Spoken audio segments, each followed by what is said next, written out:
संशयच्छेत्तारं सच्चिदानन्दविग्रहं सदा सुस्मेरवदनं बालकृष्णं नमाम्यहं। सदाशिवसमारम्भां शङ्कराचार्यमध्यमाम् अस्मदाचार्यपर्यन्तां वन्दे गुरुपरम्परां। नारायणं पद्मभुवं वसिष्ठं शक्तिं च तत्पुत्रपराशरं च व्यासं शुकं गौडपदं महान्तं गोविन्दयोगीन्द्रमथास्य शिष्यं श्रीशङ्कराचार्यमथास्य पद्मपादं च हस्तामलकं च शिष्यं तं दोडकं वार्तिककारमन्यान् अस्मद्गुरून् सन्दതമാനതോസ്മി. എല്ലാവർക്കും എൻ്റെ പ്രണാമം. എട്ടുരുവും ഐന്തൊഴിലും. എട്ടുരുവ് എന്ന് പറഞ്ഞാൽ പഞ്ചഭൂതങ്ങൾ, സൂര്യൻ, ചന്ദ്രൻ, ജീവാത്മാവ്. ഇതാണ് പരമാത്മാവിന്റെ 8 പ്രകട രൂപങ്ങൾ. ഐന്തൊഴിൽ അത് നമ്മൾ പറഞ്ഞു 5 തരം കൃത്യങ്ങൾ: സൃഷ്ടി, സ്ഥിതി, സംഹാരം, തിരോഭാവം അല്ലെങ്കിൽ തിരോധാനം, അനുഗ്രഹം. ഇങ്ങനെയുള്ള 5 തൊഴിലും ഇച്ഛൈ വടിവും ഇച്ഛാനുസാരമുള്ള ദേവതാ രൂപങ്ങളെ സ്വീകരിക്കുന്നതും പയനും കർമ്മഫലങ്ങളും ഷുട്ടരിയ പൂർണ്ണമും ഷുട്ടുതലും ചൂണ്ടിക്കാണിക്കാൻ പറ്റാത്തതായിരിക്കുന്ന പൂർണ്ണ വസ്തുവും അതിനെ ചൂണ്ടിക്കാണിച്ചു തരുന്ന ഗുരുവും ആ ഗുരുനാഥന്റെ മഹിമയും നിട്ടൈകളും എന്ന് പറഞ്ഞാൽ നിഷ്ഠകളും പലതരം സാധനകളും ഉന്നിഴപ്പിൽ ഇൻപമുദിത്തൊടുങ്കും. ഇതൊക്കെ അഹങ്കാരനാശത്തിൽ ഉദിക്കാത്തതും അസ്തമിക്കാത്തതുമായ ഒരു ആനന്ദം നിന്റെ ഉള്ളിലുണ്ടാവും. അത് ഉദിക്കാത്തതാണെന്ന് പറഞ്ഞു, പിന്നെ എന്തിനാണ് അത് ഉണ്ടാവുമെന്ന് പറഞ്ഞത്? ഇപ്പൊ അനുഭവത്തിലില്ല, അത് അനുഭവിക്കാറാവുമ്പോൾ പുതിയതായിട്ട് വന്നതുപോലെ തോന്നും. പക്ഷെ അത് നേരത്തെ തന്നെ ഉള്ളതാണ്. അത് അഹങ്കാരനാശത്തിൽ മാത്രമാണ് സംഭവിക്കുക. ഒടുങ്കും ഒന്റെ ഇരണ്ടും, ദ്വൈതവും അദ്വൈതവും. ഇത് രണ്ടും മനസ്സ് രചിക്കുന്ന ആശയങ്ങളാണ്. അദ്വൈത സത്യം എന്നുള്ളത് വാസ്തവം തന്നെ.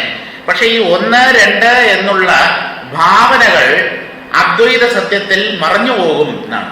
ആ ദ്വൈതവും അദ്വൈതവും എന്ന് പറഞ്ഞാൽ ബുദ്ധിതലത്തിലുള്ള ദ്വൈതാവസ്ഥയും അദ്വൈതാവസ്ഥയും രണ്ടും ഈ അദ്വയമായ സത്യത്തിൽ ഒടുങ്ങി വിലയിച്ച് അതായിത്തീരും. തൻ അരുക്കേയാം അത്തനൈ. ഇതെല്ലാം ആ ശിവസ്വരൂപമായ ഭഗവാന്റെ കാരുണ്യം കൊണ്ട് സംഭവിക്കുന്നു. ഇതാണ് 26ാമത്തെ പദ്യത്തിന്റെ അർത്ഥം. ഇനി നമുക്ക് വായിക്കാനുള്ളത് 27ാമത്തെ പദ്യമാണ്. ഉനൈ ഉണർത്തിൻ പാശമുദവിയുടയോൻ തനൈ ഉണർത്തി നീയേ തലമാം കനലൈ വിറകിടമായി കാണിൽ അതൻ വെമ്മயை വേറാക്കി അറിയകിലാപ്പോൾ അത് നീ ആം. എന്താണ് അതിന്റെ അർത്ഥം നോക്കാം. ഉനൈ ഉണർത്തിൻ. ഉനൈ എന്ന് പറഞ്ഞാൽ നിന്നെ, ഉനത് എന്ന് പറഞ്ഞാൽ നിന്റെ. ഉനൈ ഉണർത്തിൻ, നിന്നെക്കുറിച്ച് പറയുകയാണെങ്കിൽ, നിന്നെക്കുറിച്ച് പറയുമ്പോൾ. അതുപോലെ പാശം. പാശം എന്ന് പറഞ്ഞാൽ കയറ് എന്നുള്ള അർത്ഥം ഉണ്ട്, ബന്ധം എന്നുള്ള അർത്ഥം. തമിഴിൽ ഈ പാശം അവര് ബന്ധപാശം എന്ന് തന്നെ പറയും, രണ്ടും കൂടെ പറയും. കെട്ട് എന്നാണ്. എല്ലാ സ്നേഹബന്ധങ്ങളും ബന്ധനമാണ്. നമ്മൾ സ്നേഹം വളരെ വിശേഷപ്പെട്ട ഒന്നായിട്ട് ആണ് നമ്മൾ വിചാരിക്കുന്നത്. പല വ്യക്തികളോടും നമുക്ക് പലതരത്തിലുള്ള സ്നേഹമാണ്. അച്ഛനോടുള്ള സ്നേഹം, അമ്മയോടുള്ള സ്നേഹം, സ്വന്തം കുട്ടികളോടുള്ള സ്നേഹം, ഭാര്യാഭർത്തൃ സ്നേഹം, സഹോദര സ്നേഹം, സുഹൃത്ത് സ്നേഹം, ഇങ്ങനെ പലതരത്തിലും സ്നേഹം പ്രകടമാകുന്നുണ്ടെങ്കിലും അതെല്ലാം, ആ സ്നേഹബന്ധങ്ങളെല്ലാം ബന്ധനമാണ്.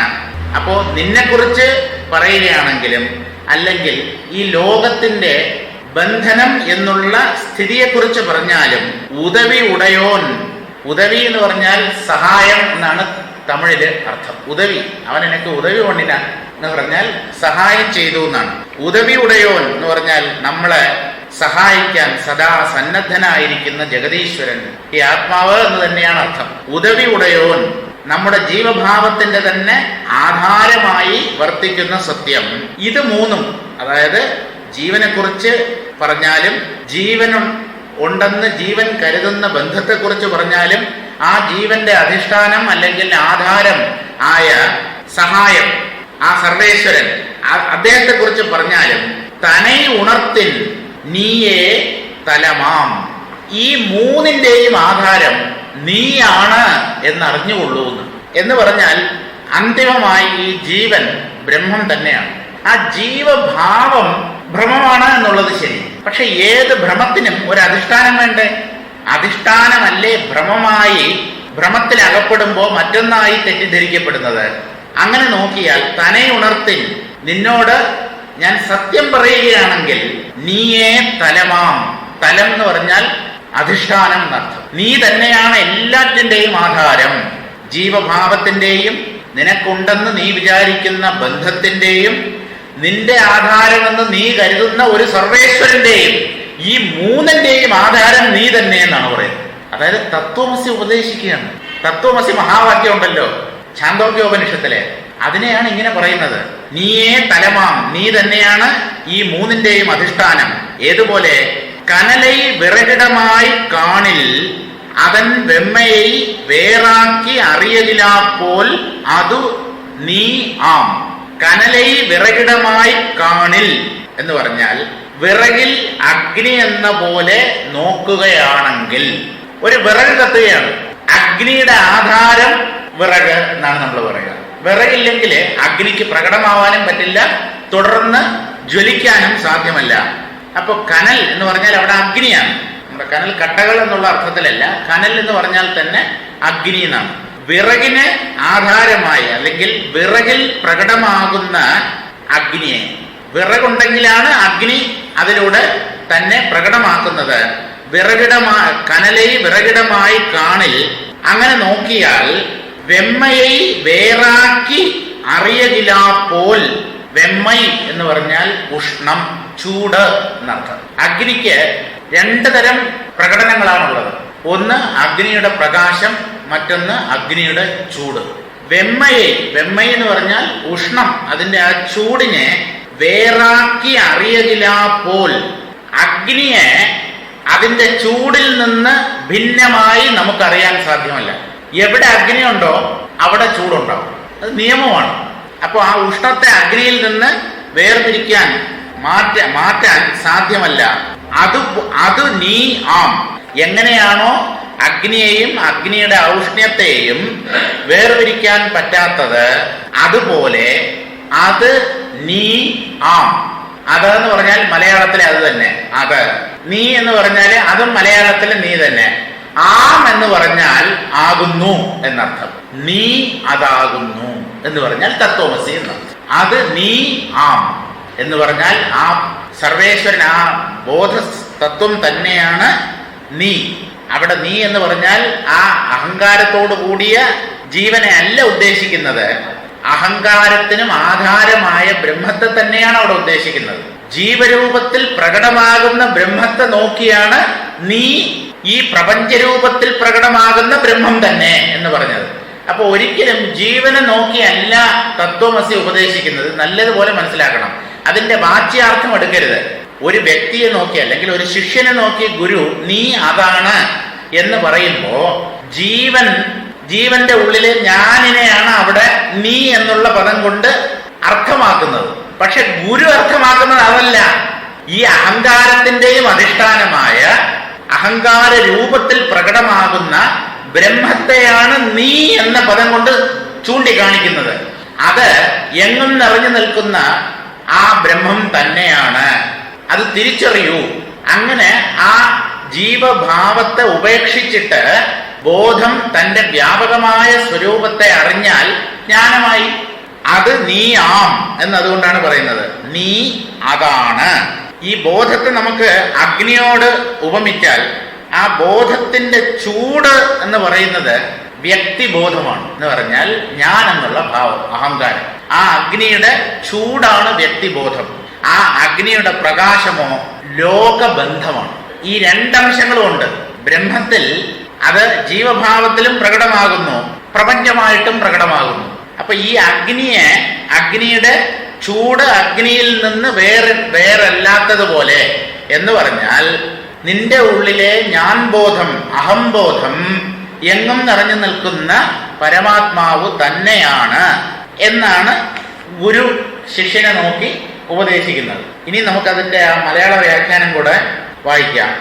ജീവനാകുന്ന ഈ ജീവനെ ശൈവ സിദ്ധാന്തത്തിൽ പശു എന്നാണ് പറയുന്നത്. പശു എന്ന് പറഞ്ഞാൽ മൃഗം എന്ന് മാത്രമേ അർത്ഥമുള്ളൂ. കാരണം സത്യമറിയാതെ മൃഗതുല്യനായി ജീവിച്ച് മരിക്കുന്നവൻ എന്നുള്ള അർത്ഥത്തിലാണ് ജീവനെ പശു എന്ന് പറയുന്നത്. പതി, പശു, പതി, പാശം, ഇങ്ങനെ 3 എണ്ണം ഉണ്ട് ശൈവ സിദ്ധാന്തത്തിൽ. പശു എന്ന് പറഞ്ഞാൽ ജീവൻ, പതി എന്ന് പറഞ്ഞാൽ ജീവന്മാരുടെയൊക്കെ നാഥനായ പരമാത്മാവ്, പാശം എന്ന് പറഞ്ഞാൽ ബന്ധം. ഈ പശു തന്നെ ബന്ധത്തിൽ നിന്ന് വിടുവിക്കാനായി ശ്രമിക്കുന്നു. പക്ഷേ ആ ബന്ധമോചനം യഥാർത്ഥത്തിൽ സംഭവിക്കുന്നത് പതിയുടെ അനുഗ്രഹത്തോടു കൂടിയാണ്. പതിയുടെ അനുഗ്രഹം കൊണ്ടാണ് ജീവൻ കർമ്മബന്ധത്തിൽ നിന്നും മുക്തനാവുന്നത്. അതാണ് ഇവിടെ പറയുന്നത്. ജീവനാകുന്ന പശുവാകുന്ന നിന്നെ അറിയിക്കുമ്പോഴും, ശിവത്തെ അഥവാ പതിയെ അറിയിക്കുമ്പോഴും, പശുവിനെ പതിയിൽ നിന്ന് മറച്ചു നിൽക്കുന്ന പാശത്തെ അറിയിക്കുമ്പോഴും, ഈ ജീവൻ താൻ പതിയാണ് എന്ന് മനസ്സിലാക്കാതിരിക്കുന്ന അവസ്ഥയാണ് ബന്ധം അല്ലെങ്കിൽ അജ്ഞാനം. അതിനെയാണ് ഇവിടെ പാശം എന്ന് പറയുന്നത്. അപ്പോ ജീവനാകുന്ന നിന്നെ വിവരിക്കുമ്പോഴും, ഈ ജീവന്മാരുടെയൊക്കെ പതിയായ ആ സത്യത്തെ വിവരിക്കുമ്പോഴും, ഈ ജീവനാകുന്ന പശുവിനെ പതിയിൽ നിന്ന് മറച്ചു നിൽക്കുന്ന പാശത്തെ അറിയിക്കുമ്പോഴും, പതിക്കും പാശത്തിനും ഇരിക്കാനിടം നീ തന്നെ എന്ന് ഓർമ്മിക്കുക. പതി, പാശം, ഇത് രണ്ടും ജീവനിൽ ചേർന്ന് നിൽക്കുന്നു. ബന്ധം, പാശം ജീവനിലാണ് എന്നുള്ള കാര്യം നമുക്കറിയാം. പതി എങ്ങനെയാ ജീവനിൽ ചേർന്ന് നിൽക്കുന്നത്? ജീവന്റെ അധിഷ്ഠാനമായി. ജീവന്റെ അധിഷ്ഠാനമായിട്ട് നിൽക്കുന്നത് പതി തന്നെയാണ്. അപ്പൊ ജീവനെ വെച്ചുകൊണ്ട് പതിയെ ഊഹിക്കണം, പതിയെ മനസ്സിലാക്കണം. അതാണ് ജീവബോധത്തെ വെച്ചുകൊണ്ടാണ് നമ്മൾ ആ നിർഗുണമായ പരമാത്മാവിനെ മനസ്സിലാക്കേണ്ടത്. നമ്മുടെ ഉള്ളിൽ ഈ ഞാൻ എന്നൊന്ന് പ്രകടമായിരുന്നില്ല എങ്കിൽ ആര് ബ്രഹ്മത്തെ അറിയും? ആരന്വേഷിക്കും? ആരന്വേഷിക്കുക? ഈ ഞാൻ എന്നൊരു അനുഭവം നമ്മുടെ ഉള്ളിലുള്ളത് കൊണ്ടല്ലേ എന്താണിത് അല്ലെങ്കിൽ ആരാണിത് എന്ന് നമ്മൾ അന്വേഷിക്കുന്നത്. അങ്ങനെയല്ലേ ഈ ജീവന്റെ അധിഷ്ഠാനമായ സത്യത്തിൽ ചെന്നെത്തുന്നത്. അപ്പൊ ഒരു കണക്കിൽ ഈ ജീവഭാവം പ്രകടമാകുന്നത് തന്നെ പരമാത്മാവിനെ തേടാൻ വേണ്ടിയാണ്, പരമാത്മാവിൽ ചെന്നെത്താൻ വേണ്ടിയാണ്. കാരണം ആ നിർഗുണമായ സത്യത്തിൽ മറ്റൊന്നും ഇരിപ്പില്ല, അതുണ്ടെന്ന് അത് അറിയുന്നില്ല എന്നാണ് ഉപനിഷത്തും അതുപോലെയുള്ള ആധ്യാത്മിക മറ്റ് ഗ്രന്ഥങ്ങളും ഒക്കെ പറയുന്നത്. ആ ബ്രഹ്മം താൻ ഉണ്ടെന്ന് അറിയുന്നില്ല എന്നാണ്. എന്തുകൊണ്ട്? അതിന് ഭിന്നമായി വേറൊന്നില്ല. അതിനെ അറിവിന് വിഷയമാക്കാനും സാധ്യമല്ല. ശരി, അറിയുന്നവനായിട്ട് അത് നിന്നാൽ എന്താ കുഴപ്പം? അറിയുന്നവനായി നിന്നാൽ അതിനറിയാൻ പറ്റുന്നില്ല. അതിന് ജ്ഞാതാവുമായും നിൽക്കാൻ പറ്റില്ല, ജ്ഞേയവുമായും നിൽക്കാൻ പറ്റില്ല. എന്തുകൊണ്ട് ജ്ഞാതാവായി നിൽക്കാൻ പറ്റില്ല എന്ന് പറഞ്ഞാൽ, അറിയുന്നവൻ എന്ന് പറഞ്ഞാൽ അത് ജീവഭാവമാണ്. തന്നെ ചുരുക്കിക്കൊണ്ടുവന്നാലേ, ഞാൻ എന്നുള്ള ഭാവത്തിലേക്ക് വന്നാലേ അറിയുന്നവൻ എന്നുള്ള ഒരു സ്റ്റാറ്റസ് അതിനുണ്ടാവത്തുള്ളൂ. അതങ്ങനെ ചുരുങ്ങുന്ന സത്യമല്ല, അനന്തമായ ബോധമാണ്. അതുകൊണ്ട് അതിനെ ജ്ഞാതാവ് എന്ന് പറയാൻ പറ്റില്ല. ഇനി ജ്ഞാതാവ് എന്ന് പറയണമെങ്കിലും മറ്റൊന്നിനെ അത് അറിയുമ്പോഴല്ലേ അത് ജ്ഞാതാവും. മറ്റൊന്നറിയാനില്ലെങ്കിലോ ഇതിനെ എങ്ങനെ ജ്ഞാതാവെന്ന് പറയാൻ പറ്റും? അതുകൊണ്ട് ഈ ആത്മാവ് ബ്രഹ്മം ജ്ഞാതാവല്ല.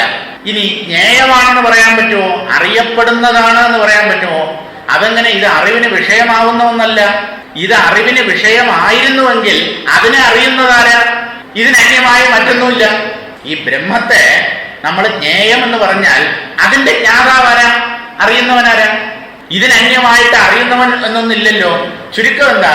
ബ്രഹ്മം അറിയുന്നവനുമല്ല, അറിയപ്പെടുന്നതുമല്ല. പിന്നെന്താ? കേവലമായ അറിവ്. ആ കേവലമായ അറിവിൽ അറിയുന്നവനുമില്ല, അറിയപ്പെടുന്നതുമില്ല. അപ്പൊ അതെന്ത് സാധനമാണ്? അതാണ് ശുദ്ധജ്ഞാനം എന്ന് പറയുന്നത്. ആ ശുദ്ധജ്ഞാനം എന്ന് പറയുന്നത് ഒരു നിലനിൽപ്പ് മാത്രമാണ്. അവിടെ അറിയുക, അനുഭവിക്കുക എന്നുള്ള കാര്യങ്ങൾക്കൊന്നും പ്രസക്തി ഉണ്ടാവുന്നില്ല. ഈ അറിയുക, അനുഭവിക്കുക എന്നൊക്കെ പറയുമ്പോൾ ബുദ്ധിയെ കൂട്ടുപിടിക്കണം, വ്യക്തിത്വത്തെ കൂട്ടുപിടിക്കണം. ബുദ്ധിയിലാണല്ലോ ഈ ആത്മ ചൈതന്യം പ്രതിഫലിച്ച് ജീവനായിത്തീരുന്നത്. അപ്പൊ അതിനകത്ത് അങ്ങനെ ഒന്നുമില്ല. അതിനെ അറിയുന്നവനെന്നോ അറിയപ്പെടുന്നതെന്നോ ഒന്നും പറയാൻ പറ്റില്ല. ചുരുക്കം ബ്രഹ്മം അജ്ഞാതമായി നിൽക്കുന്നു. ബ്രഹ്മം അജ്ഞാതമായി നിൽക്കുന്നു. അപ്പൊ ആ അവസ്ഥയ്ക്ക് അത്ര ഒരു മേന്മയില്ല. അതുകൊണ്ട് എന്ത് ചെയ്തു? ജീവനായി പ്രകടമായി, ജഗത്തായി പ്രകടമായി, ജഗത്തായി പ്രകടമായി, ജീവനായി പ്രകടമായി എന്ന് പറഞ്ഞാൽ ജീവരൂപത്തിൽ ജ്ഞാതാവായും ജ്ഞേയ രൂപത്തിൽ അല്ല, പ്രപഞ്ച രൂപത്തിൽ ജ്ഞേയമായും തീർന്നു. ഇപ്പോഴെന്താ, അറിയുന്നവനുമുണ്ട്, അറിയപ്പെടുന്നതുമുണ്ട്. പക്ഷെ അപ്പോൾ ബന്ധം കയറി വന്നു. എന്തുകൊണ്ട്? അദ്വൈതത്തിൽ ബന്ധമില്ല. രണ്ട് എന്നുള്ള ഭാവം പ്രത്യക്ഷപ്പെട്ടതോടുകൂടെ ബന്ധനത്തിൽ അകപ്പെട്ടതുപോലെ തോന്നി. ബന്ധനത്തിൽ അകപ്പെട്ട ജീവൻ എന്ത് ചെയ്യുന്നു? തന്റെ മോക്ഷത്തിനായി പ്രയത്നിക്കുന്നു. മോക്ഷത്തിനായി പ്രയത്നിച്ച് തന്റെ അധിഷ്ഠാനമായ ആ നിർഗുണ സത്യത്തെ ഈ ജീവൻ സാക്ഷാത്കരിക്കുന്നു. എങ്ങനെ സാക്ഷാത്കരിക്കുന്നു? ഇങ്ങനെ ഒരു സത്യം ഉണ്ട്, അതാണ് ഞാൻ. അപ്പൊ ബ്രഹ്മം അറിയപ്പെട്ടില്ലേ? നേരത്തെ ആദിമ സ്ഥിതിയിൽ, അതായത് ഈ ജീവനും ജഗത്തും പൊന്തുന്നതിന് മുമ്പ് അത് മാത്രമല്ലേ ഉണ്ടായിരുന്നുള്ളൂ. അപ്പൊ അതിനെ ആരും അറിയുന്നില്ല, അതും ഒന്നിനെയും അറിയുന്നില്ല. ഇപ്പൊ അങ്ങനെയല്ല, ജീവനും ജഗത്തും ഉണ്ടായി. ജീവനും ജഗത്തും ഉണ്ടായതോടുകൂടി ദുഃഖമുണ്ടായി, ദ്വൈതം ദുഃഖമായി.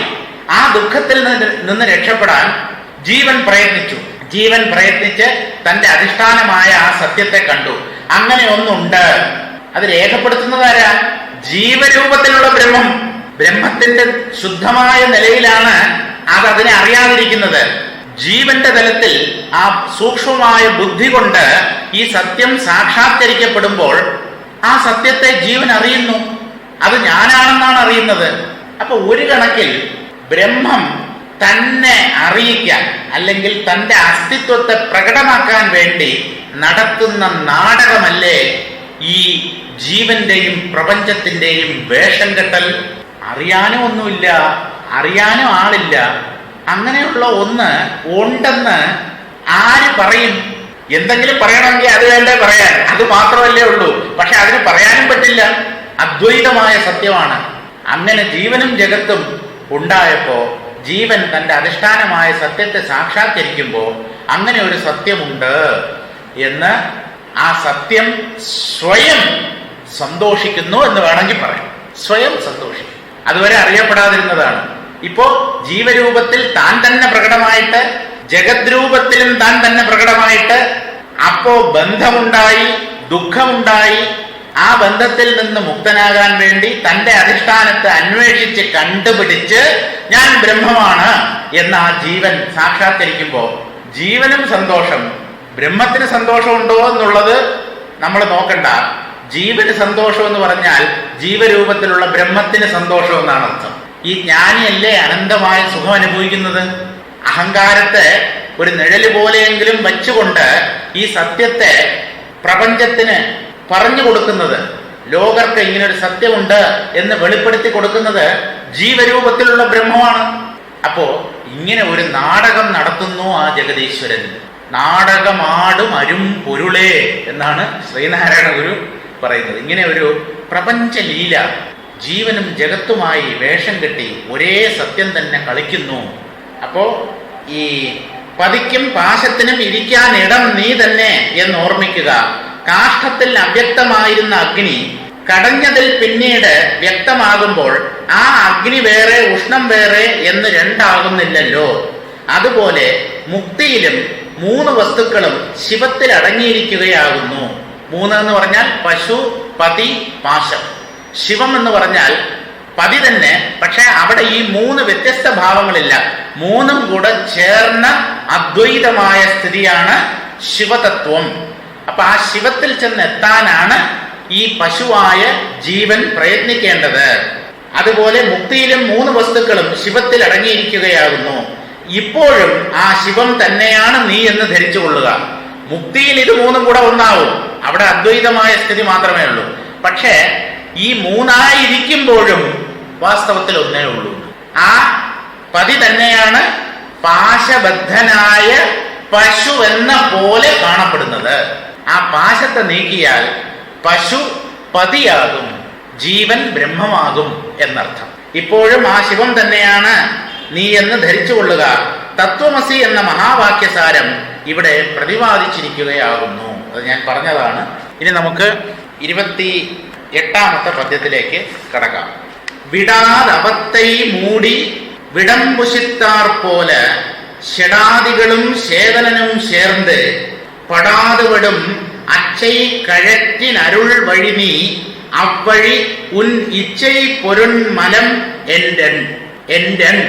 വിടാതവത്തൈ മൂടി. അവത്തൈ എന്ന് പറഞ്ഞാൽ അവസ്ഥ.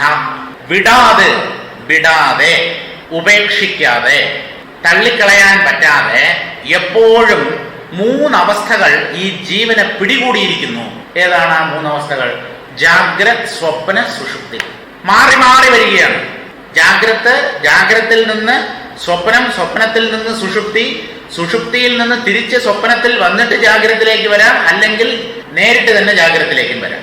ഇങ്ങനെ വിടാതെ എന്ന് പറഞ്ഞാൽ നമ്മളെ വിടാതെ പിന്തുടരുന്ന, ജീവനെ പിടികൂടിയിരിക്കുന്ന അവത്തൈ എന്ന് പറഞ്ഞാൽ അവസ്ഥ, ജാഗ്രത്, സ്വപ്ന, സുഷുപ്തി അവസ്ഥകൾ മൂടി ഈ ആത്മാവിനെ മറച്ചു നിൽക്കുന്നു, ആവരണം ചെയ്തിരിക്കുന്നു.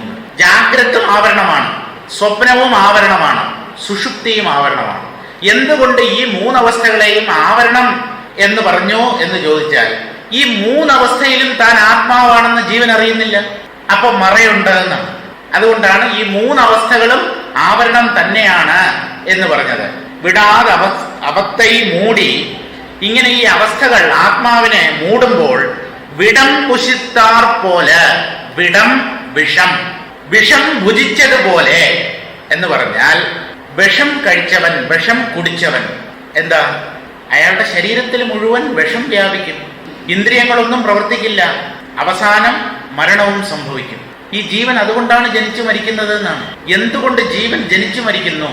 താൻ ആരെന്നുള്ള സത്യം അറിയുന്നില്ല, അതാണ് കാരണം. അപ്പോ വിഷം ഭക്ഷിച്ചവനെ പോലെ, വിടംപുഷിത്താർ പോലെ ഷഡാദികളും ചേതനനും ചേർന്ന്, ഷഡാദികൾ എന്ന് പറഞ്ഞാൽ ജഡാദികൾ, ചേതനൻ ചേതനൻ, ചേതനനും ജഡങ്ങളും ചേർന്ന്. എവിടെയാ ചേരുന്നത്? ചേതനൻ അവിദ്യ കൊണ്ട് ജഡമാണ് താൻ എന്ന് കരുതുന്നു.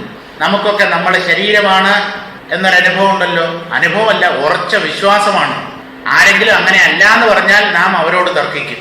എല്ലാവർക്കും ആ ദേഹബോധം അത്ര കണ്ട് ശക്തമായി ഉള്ളിലുണ്ട്. ഷഡാദികൾ, ജഡങ്ങൾ, പലതരത്തിലാണ് ജഡങ്ങൾ. സ്ഥൂല ജഡങ്ങളുമുണ്ട്, സൂക്ഷ്മ ജഡങ്ങളുമുണ്ട്. ശരീരം സ്ഥൂല ജഡം, നമ്മൾ കാണുന്ന പ്രപഞ്ച വസ്തുക്കൾ അതും സ്ഥൂല ജഡം. ഇനി സൂക്ഷ്മ ജഡങ്ങൾ ഏതാണ്? ഇന്ദ്രിയങ്ങൾ, മനസ്സ്, ബുദ്ധി, ഇതെല്ലാം സൂക്ഷ്മ ജഡങ്ങളാണ്.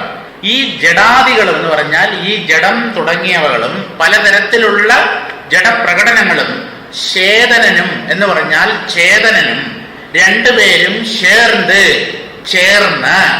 എന്ന് പറഞ്ഞാൽ ജഡം ചേതനോട് ചേരുന്നില്ല, ചേതനൻ തന്നെ ജഡമെന്ന് വരുന്നു. ഈ ബന്ധമാർക്കാ? ജഡത്തിനല്ല. ജഡവുമായി തനിക്ക് ബന്ധമുണ്ടെന്ന് ചേതനനാണ് കരുതുന്നത്. അപ്പൊ കുഴപ്പമാരില്ല, ചേതനനിലാണ്, ജീവനിലാണ്, വ്യഷ്ടിബോധത്തിലാണ്. ജഡാദികളും ചേതനനും ചേർന്ന് പടാതെ പടും, വല്ലാതെ കഷ്ടപ്പെടുന്നു, വല്ലാതെ ദുഃഖിക്കുന്നു, നരകയാതന അനുഭവിക്കുന്നു. ഇവിടെ ആരാ സ്വസ്ഥമായി കഴിയുന്നത്? ഇനി എത്രയൊക്കെ സുഖം അനുഭവിച്ചാലും ഈ മരണവേള എന്ന് പറയുന്നത് അത്ര സുഖകരമായ ഏർപ്പാടല്ലല്ലോ. ഈ വാർദ്ധക്യം, മരണവേളയെ വിടൂ, വാർദ്ധക്യം തന്നെ അത്ര സുഖകരമായ ഏർപ്പാടല്ല. അപ്പൊ അതുവരെ ഞാൻ പലതരത്തിലുള്ള ഭോഗങ്ങളും അനുഭവിച്ചു, ഇന്ദ്രിയ വിഷയങ്ങളൊക്കെ ഞാൻ ആസ്വദിച്ചു എന്ന് പറഞ്ഞിട്ട് എന്ത് കാര്യം? വയസ്സായി കഴിഞ്ഞാൽ എന്ത് ചെയ്യാൻ പറ്റും? പിന്നെ രോഗങ്ങളായി, ശരീരത്തിൽ വേദനയായി, അവസാനം ഈ ശരീരത്തെ തന്നെ ഉപേക്ഷിച്ചു പോകേണ്ടുന്ന മരണം എന്നുള്ള അവസ്ഥയും നമുക്കുണ്ടാകുന്നു. പടാതു പടും എന്ന് പറഞ്ഞാൽ വല്ലാതെ കഷ്ടപ്പെടും എന്ന്, ഒരുപാട് ദുഃഖിക്കുന്നു ഈ ജീവൻ. പടാതു പടും. അച്ചൈ കഴറ്റിൻ. അച്ച എന്ന് പറഞ്ഞാൽ മൂശ. നമ്മള് സ്വർണം പഠിക്കാരൊക്കെ ആഭരണങ്ങൾ ഉണ്ടാക്കുന്നതിന് മുമ്പ്, സ്വർണം മാത്രമല്ല എന്തൊരു സാധനം ഉണ്ടാക്കണമെങ്കിലും അതിന്റെ അച്ചില് ഉരുക്കി, ആ ഏത് വസ്തു കൊണ്ടാണോ ആ സാധനം ഉണ്ടാക്കേണ്ടത് അതിനെ ഉരുക്കി അതിലോട്ട് ഒഴിക്കും മൂശയിൽ. എന്നിട്ട് തണുത്ത് കഴിയുമ്പോൾ ഈ മൂശയെ തട്ടിയെടുത്തിട്ട് ആ ആകൃതിയിലുള്ള ആ വസ്തുവിനെ നമുക്ക് സ്വന്തമാക്കാം. അച്ചൈ കഴറ്റി. ഈ മൂന്നവസ്ഥകളും പറഞ്ഞല്ലോ, ജാഗ്രത്, സ്വപ്ന, സുഷുപ്തികൾ, ഇത് മൂന്നും മൂശ പോലെയോ അച്ചു പോലെയോ ആണ്. ഈ മൂന്ന് അച്ചിലും ജീവൻ മാറി മാറി നിലനിൽക്കുന്നു എന്നാണ്. ജാഗ്രത്തിൽ നിൽക്കുമ്പോൾ എനിക്കൊരു ശരീരമുണ്ട്, ഞാൻ ഇന്നയാളുടെ മകനാണ്, അങ്ങനെയാണ്, ഇങ്ങനെയാണ്, ഇതെന്റേതാണ്, വീട് എന്റേതാണ്, കാർ എന്റേതാണ്, അങ്ങനെയുള്ള ഭാവനകളൊക്കെ. സ്വപ്നത്തിൽ വേറൊരു ശരീരമാണ് ഈ ജീവൻ സൃഷ്ടിക്കുന്നത്. ഈ ശരീരത്തിലുള്ള അഭിമാനത്തെ വിട്ടിട്ട് മനോനിർമ്മിതമായ ഒരു ശരീരത്തിൽ ജീവൻ അഭിമാനിക്കുന്നു. സ്വപ്നത്തിൽ നമുക്കൊരു ശരീരം ഉണ്ടല്ലോ, ആ ശരീരത്തെ വെച്ചുകൊണ്ടാണ് നമ്മൾ സ്വപ്ന ലോകത്തിൽ വിഹരിക്കുന്നത്. അപ്പൊ അതും അച്ച് തന്നെയാണ്. ഇനി അതിന് ഈ രണ്ടവസ്ഥയെയും വിട്ടു, മനസ്സ് തന്നെ ലയിച്ചു, സുഷുപ്തിയിലേക്ക് കടന്നു. അപ്പോഴെന്താ? ഒരു അജ്ഞാന നിദ്രയാണ്. എന്താണ് സംഭവിക്കുന്നതെന്ന് അറിയാനേ സാധിക്കുന്നില്ല. അപ്പോ അതും ഒരച്ച് തന്നെയാണ്. അപ്പൊ ഈ മൂന്ന് അച്ചിനെയും കഴറ്റുക എന്ന് പറഞ്ഞാൽ ഊരിക്കളയുക, തട്ടിക്കളയുക, പൊടിച്ചു കളയുക, നശിപ്പിക്കുക. അച്ചൈ കഴറ്റിൻ ഈ മൂന്നച്ചുകളെയും ജാഗ്രത സ്വപ്ന സുഷുപ്തി അവസ്ഥകൾ എന്ന് പറയാം, അല്ലെങ്കിൽ സ്ഥൂല സൂക്ഷ്മ കാരണ ശരീരങ്ങൾ എന്നും പറയാം. സ്ഥൂല ശരീരത്തിലുള്ള അനുഭവമാണ് ജാഗ്രത, സൂക്ഷ്മ ശരീരത്തിലുള്ള അനുഭവമാണ് സ്വപ്നം, കാരണ ശരീരത്തിലുള്ള അനുഭവമാണ് സുഷുപ്തി. അപ്പൊ ഈ മൂന്നവസ്ഥകൾ എന്ന് പറയാം, അല്ലെങ്കിൽ മൂന്ന് തരം ശരീരങ്ങൾ എന്ന് പറയാം. ഈ മൂന്ന് ശരീരങ്ങളാകുന്ന മൂശകളെ, അച്ചിനെ കഴറ്റി അതിനെ നശിപ്പിച്ചാൽ, ഊരി കളഞ്ഞാൽ, അരുൾ വഴി നീ മോക്ഷത്തിനുള്ള മാർഗമായി തീരും. അതെന്തുകൊണ്ട് അങ്ങനെ പറഞ്ഞു? ഈ അച്ചിനെ മാറ്റിയാൽ ഞാൻ തന്നെ മോക്ഷത്തിലേക്കുള്ള മാർഗം. എന്തിനെ പിന്തുടർന്ന നമ്മൾ ഈ ആത്മാവിലെത്തുന്നതെന്ന് അറിയാമോ? ഞാനിനെ പിന്തുടർന്ന. ഈ ഞാൻ എന്താണെന്ന് സൂക്ഷ്മമായി ഉള്ളിൽ വിശകലനം ചെയ്ത് പോകുമ്പോഴാണ് ആ ഞാനിന്റെ അധിഷ്ഠാനമായ ബ്രഹ്മത്തിൽ, പതിയിൽ ചെന്നെത്തുന്നത്. അരുൾ വഴി നീ ആ മോക്ഷമാർഗമായി തെളിയും. ഈശ്വരന്റെ അരുൾ നിന്നെ പിന്നീട് മുമ്പോട്ട് നയിക്കും. ആ ഞാനിനെ പിന്തുടർന്ന് പോയാൽ മതി. രമണ മഹർഷിയുടെ ചരിത്രത്തില് അദ്ദേഹത്തിന്റെ ജീവചരിത്രത്തിൽ ഒരു കഥയുണ്ട്. രമണ മഹർഷി അരുണാചലത്തിന്റെ മുകളിൽ, അങ്ങനെ മുകളിൽ ആ സ്കന്ധാശ്രമത്തിൽ അതിന് മുകളിലൊക്കെ കയറിപ്പോവും. എന്നിട്ട് തിരിച്ചിറങ്ങി വരും. അങ്ങനെ പകുതി വഴിക്ക് വരുമ്പോൾ ഒരു 6-7 വയസ്സുള്ള ഒരു പെൺകുട്ടി അത് താഴെ നിന്ന് കയറി വരികയാണ് മലയുടെ മുകളിൽ. അപ്പോൾ മുകളിലേക്ക് ഇങ്ങനെ കുറേ ദൂരം വന്നു. പാവം അതിന് തിരിച്ച് എങ്ങനെ പോകണമെന്ന് അറിയില്ല. അപ്പൊ അങ്ങനെ പരിഭ്രമിച്ച് നിൽക്കുകയാണ്. അപ്പോഴാണ് മഹർഷി മുകളിൽ നിന്ന് താഴോട്ട് ഇറങ്ങി വന്നത്. അപ്പോ ആ കുട്ടി ചോദിച്ചു, എനിക്ക് വീട്ടിൽ പോകണം എന്ന് പറഞ്ഞു. അപ്പൊ അദ്ദേഹം പറഞ്ഞു എന്നാണ്, വന്ന വഴിയേ പോ. എന്താണ് വന്ന വഴിയേ പോകുന്നു? താഴെ നിന്ന് കയറി വന്നില്ലേ, ആ വന്ന വഴിയിലൂടെ തിരിച്ചു നടക്കൂ, താഴോട്ട് ഇറങ്ങൂ, നിന്റെ വീട്ടിലെത്താമെന്ന്. ആ 6 വയസ്സുള്ള ബാലിക പിന്നീട് മുതിർന്നതിന് ശേഷം എനിക്ക് കിട്ടിയ ജ്ഞാനോപദേശമാണ് ആ വാക്കുകൾ എന്ന് അവരുടെ ജീവചരിത്രത്തിൽ രേഖപ്പെടുത്തിയിട്ടുണ്ട്. ഇത്രയേ പറഞ്ഞുള്ളൂ, വന്ന വഴിയേ പോ എന്ന് പറഞ്ഞാൽ ഈ അഹം എങ്ങനെയാണ് പൊന്തിയത് ആ സത്യത്തിൽ നിന്നും അതിനെ റീട്രേസ് ചെയ്യൂ, തിരിച്ചതേപോലെ അങ്ങോട്ട് പോകൂ എന്ന് പറഞ്ഞാൽ ഉള്ളിൽ സൂക്ഷ്മരൂപത്തിലാണ് ഈ ഞാൻ എന്നുള്ള ഭാവം പൊന്തുന്നത്. അതാണ് പിന്നെ ഇന്ദ്രിയങ്ങളിലൂടെ ഈ ജഗത്തിനെ അറിയുന്നത്, ശരീരത്തെയും അറിയുന്നത്. അപ്പോ തിരിച്ചു പോവുക എന്ന് പറഞ്ഞാൽ അതിൽ നിന്നെല്ലാം പിൻവലിഞ്ഞ് അന്തർമുഖമായി ഈ ഞാനിന്റെ ഉറവിടത്തിലെത്താൻ നോക്കണം. അതാണ് വന്ന വഴിയേ പോ എന്ന് പറയുന്നത്. അതാണ് ഇവിടെ അരുൾ വഴി, അതാണ് മോക്ഷമാർഗം അല്ലെങ്കിൽ അനുഗ്രഹത്തിന്റെ പാത. അവഴി ആ മാർഗത്തിലൂടെ നീ പോകുമ്പോ എന്ന് പറഞ്ഞാൽ അന്തർമുഖനായി നീ തീരാൻ, അന്തർമുഖ സ്ഥിതി കൈവരുത്താൻ ശ്രമിക്കുമ്പോ ഉൻ ഇച്ഛൈ പൊരുൾ മലം, നിങ്ങളുടെ ഇച്ഛൈ പൊരുൾ എന്ന് പറഞ്ഞാൽ ആഗ്രഹ വിഷയം എന്നർത്ഥം. നമ്മൾ എന്തിനെയാണോ വേണമെന്ന് ആഗ്രഹിക്കുന്നത് അതാണ് ഇച്ഛൈ പൊരുൾ എന്ന് പറയുന്നത്. കാമ്യവസ്തു അല്ലെങ്കിൽ കാമ്യ വ്യക്തി. എന്തിനെങ്കിലും നമുക്ക് ഒന്ന് വേണം എന്ന ആഗ്രഹമുണ്ടെങ്കിൽ ഉറപ്പാക്കിക്കോളൂ, നമ്മൾ മുക്തരാവാൻ പോകുന്നില്ല. എന്തെങ്കിലും ഒരു പൊട്ടോ പൊടിയോ പോലും ഈ പ്രപഞ്ചത്തിനകത്ത് നിന്ന് വേണം എന്നുള്ള ആഗ്രഹം ബാക്കിയുള്ളിടത്തോളം കാലം മോക്ഷം സിദ്ധിക്കില്ല. ഉറപ്പിക്കാം. 1 തരം, 2 തരം, 3 തരം, 3 തരമോ 300 തരമോ ഉറപ്പിക്കാം. എന്താ? കാമനകളൊക്കെ ഒഴിഞ്ഞ സ്ഥിതിയാണ് മോക്ഷം എന്ന് പറയുന്നത്. ഒരു ഘട്ടം കഴിഞ്ഞാൽ മുക്തനാകണം എന്നുള്ള ആഗ്രഹവും ഉള്ളിൽ നിന്ന് പോകും. അപ്പോഴാണ് മോക്ഷം സിദ്ധിക്കുക. പക്ഷേ അതുകൊണ്ട് മോക്ഷേച്ഛ മോശമാണെന്ന് പറയരുത്. സാധന ചതുഷ്ടയ സമ്പത്തിലെ അവസാനത്തെ ഘടകം മുമുക്ഷുത്വമാണ്. അതെന്തിനാണ്? മറ്റ് പ്രപഞ്ച വിഷയങ്ങളിലുള്ള ആഗ്രഹമൊക്കെ വിട്ടിട്ട് മുക്തനാകണം എന്നുള്ള ഒരു ആഗ്രഹം മാത്രം നമ്മുടെ ഹൃദയാന്തർഭാഗത്തൊരു കനല് പോലെ ജ്വലിച്ചു നിൽക്കട്ടെ. അത് കെട്ടടങ്ങാതെ ഉള്ളിൽ തന്നെ ഇരിക്കട്ടെ. എന്നാലും നമുക്ക് മുമ്പോട്ട് പോകാൻ പറ്റും.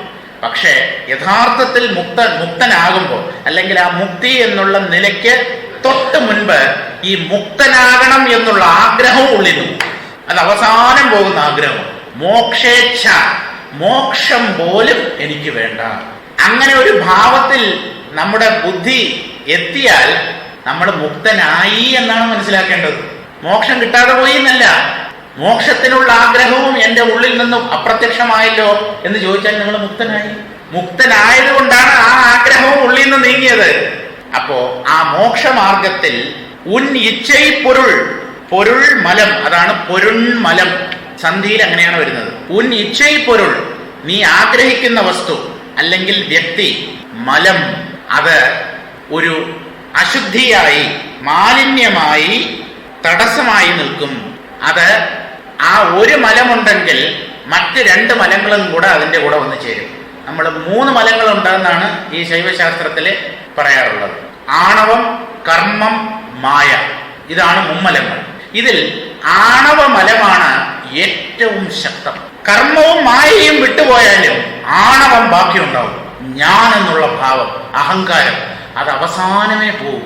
എന്തുകൊണ്ടെന്നോ അത് അവസാനം പോകുന്നത് ആദ്യം വന്നതാണ്. എപ്പോഴും അങ്ങനെയാണല്ലോ, ആദ്യം വന്നത് അവസാനം പോകും, അവസാനം വന്നത് ആദ്യം പോകും. ഇതാണ് നിയമം. നമ്മൾ തിരിച്ചു നടക്കുമ്പോഴേ, ഇവിടുന്ന് നമ്മൾ കൊല്ലത്തേക്ക് പോവുകയാണെങ്കിൽ ആദ്യം തിരുവനന്തപുരം പേട്ട റെയിൽവേ സ്റ്റേഷൻ ആദ്യം വരുന്നതാണ്. കൊല്ലത്ത് നിന്ന് ഇങ്ങോട്ട് വരുമ്പോൾ അവസാനമാണ് ഈ പേട്ട. ഇവിടുന്ന് അങ്ങോട്ട് പോകുമ്പോൾ കൊല്ലത്തിലേക്ക് പോകുന്നയാളാണെങ്കിൽ അയാളുടെ അവസാനത്തെ സ്റ്റേഷൻ കൊല്ലമാണ്. അവിടുന്ന് കയറുമ്പോൾ അത് ആദ്യത്തെ സ്റ്റേഷനാണ്. ഇതുപോലെ ബോധത്തിൽ ആദ്യമുണ്ടായ സങ്കല്പമാണ് ഞാൻ. അതുകൊണ്ട് അത് അവസാനമേ പോവും. കർമ്മവും ചിലപ്പോൾ പോവും, മായയും പോവും, ഞാൻ ബാക്കിയുണ്ടാവും. ഈ തേങ്ങയ്ക്ക് 3 കണ്ണുണ്ടെന്ന് പറയും. 3 കണ്ണുണ്ട് പറയുന്നില്ല, ഉണ്ട്. 3 കണ്ണുണ്ട്. നിങ്ങൾക്കറിയാമോ? അതില് ഒരു കണ്ണ് മാത്രമേ നമുക്ക് തുരക്കാൻ പറ്റൂ. കത്തി കൊണ്ടോ വല്ലതും ഇത് ചെയ്തിട്ട്. എന്തുകൊണ്ടാണ്? അതിൽ നിന്നാണ് ഈ തെങ്ങും തൈ കിളിർത്ത് വരുന്നത്. ആ ഒരു ദ്വാരത്തിലൂടെയാണ് അത് പുറത്തു വരുന്നത്. ഇതുപോലെ കർമ്മവും മായയും തുരക്കാൻ പറ്റാത്ത 2 കണ്ണാണ്. ആണവം, അഹങ്കാരം, ഞാൻ എന്നുള്ള ഭാവം ഉള്ളിടത്തോളം തെങ്ങും തൈ ഉണ്ടാവും എന്ന് പറഞ്ഞാൽ പുനർജന്മം ഉണ്ടാവും. അതുകൊണ്ടായിരിക്കാം നമ്മൾ തേങ്ങ അടിക്കുന്നത് ഈ ഗണപതിയുടെ മുമ്പിൽ ചെന്നിട്ട്. കാരണം തേങ്ങ തന്നെ പൊട്ടിയാ പിന്നെ അതിൽ കിളിർത്ത് വരില്ലല്ലോ. അപ്പൊ ആ സോഫ്റ്റായ തേങ്ങയുടെ ഒരു കണ്ണുണ്ടല്ലോ, അതാണ് ഈ ആണവം. ആ അഹങ്കാരം ഉള്ളിടത്തോളം ജീവന് വീണ്ടും ജനിക്കേണ്ടതായി വരും. അപ്പോൾ ആ ആണവ മലം അതുണ്ടെങ്കിൽ മറ്റു 2 മലങ്ങളും കൂടെ ചേർന്നോളും. ഈ അഹങ്കാരം ബാക്കിയുണ്ടെങ്കിൽ കർമ്മവും മായയും വീണ്ടും വന്ന് നമ്മെ പിടികൂടും. പക്ഷെ അഹങ്കാരമില്ലെങ്കിൽ മറ്റു 2 മലങ്ങളും നമ്മെ വന്നണയുകയില്ല. ഇച്ഛൈ പൊരുൾ മലം എൻരൻ എന്ന് മനസ്സിലാക്കിക്കോളൂ, ചിന്തിച്ചറിഞ്ഞോളൂ. അതിന്റെ വ്യാഖ്യാനം കൂടെ വായിക്കാം. ജാഗ്രത് സ്വപ്ന സുഷുപ്തി അവസ്ഥകൾ ഓരോന്ന് ഇടവിടാതെ ആത്മാവിനെ മൂടിക്കൊള്ളുന്നു. ആ നിലയിൽ ശരീരേന്ദ്രിയങ്ങളാകുന്ന ജഡങ്ങളും ചേതനനും ഒരുമിച്ച് ചേർന്ന് ജീവനായി നിന്ന് വിഷയാനുഭവം ചെയ്ത് വിഷം ഭുജിച്ചവനെ പോലെ മയങ്ങി വലയുന്നു. ഇവിടെ വിഷം കുടിക്കുക എന്ന് പറഞ്ഞാൽ എന്താ? വിഷയങ്ങളെ സേവിക്കുക, പ്രപഞ്ച സുഖങ്ങൾ അനുഭവിക്കുക. വിഷമാണ് കുടിക്കുന്നത്. ഇത് എത്ര പേര് മനസ്സിലാക്കും? നവിഷം വിഷമിത്യാഹു വിഷയം വിഷമുച്യതേ എന്നാണ്. വിഷത്തെ അല്ല സത്യദർശികൾ വിഷമെന്ന് പറയുന്നത്, വിഷയത്തെയാണ് അവര് വിഷമെന്ന് പറയുന്നത്. വിഷയം എന്ന് പറഞ്ഞാൽ ഇന്ദ്രിയ പദാർത്ഥങ്ങൾ.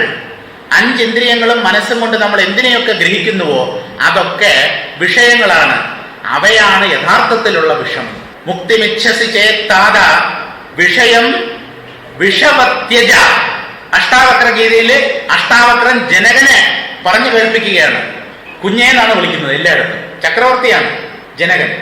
താത, അല്ലയോ കുഞ്ഞെ, മുക്തിമിച്ഛസി ചേത്, മുക്തിയെ നീ ആഗ്രഹിക്കുന്നുവെങ്കിൽ, മുക്തനാകണം എന്നൊരാഗ്രഹം നിന്റെ ഉള്ളിലുണ്ടെങ്കിൽ, വിഷയം വിഷവത്യജ, വിഷയത്തെ വിഷമെന്ന പോലെ കരുതി ത്യജിക്കൂ, അകറ്റി നിർത്തൂ. ഈ വിഷയങ്ങളുടെ പുറകെയാണ് ആധുനിക മനുഷ്യൻ നെട്ടോട്ടം ഓടുന്നത്. എന്താ? മോഹം, അജ്ഞാനം, അല്ലാതെ എന്ത് പറയാൻ? അപ്പൊ വിഷം ഭുജിച്ചവനെ പോലെ മയങ്ങി വലയുന്നു. ശരീരത്തെ വിട്ടു നിൽക്കാൻ കഴിയുമ്പോൾ നീ അരുൾമാർഗത്തിൽ എത്തുന്നതാണ്. അരുൾമാർഗം എന്ന് പറഞ്ഞാൽ ആ ഈശ്വരാനുഭൂതിയുടെ പാത. നിന്റെ ഇച്ഛാക്രിയാ ജ്ഞാനങ്ങൾ വഴി വിഷയം ഭുജിക്കുന്ന നിലയിലാണ് നിനക്ക് സങ്കടകാരിയായിത്തീരുന്ന മലാവസ്ഥ.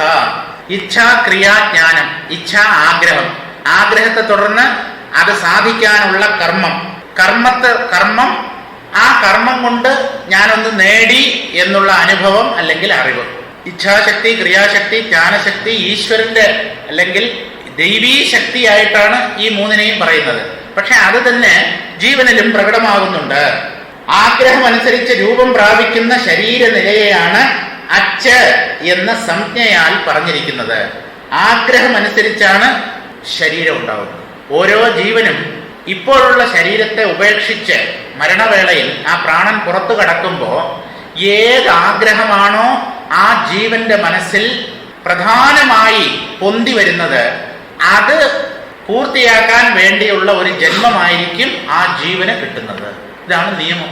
അപ്പൊ നമുക്ക് പറയാൻ പറ്റില്ല നമ്മുടെ മരണവേളയിൽ മോക്ഷം വേണമെന്നുള്ള ആഗ്രഹം തന്നെ ആ മനസ്സിൽ പൊന്തി വരും എന്ന് ഉറപ്പിക്കാൻ പറ്റില്ല.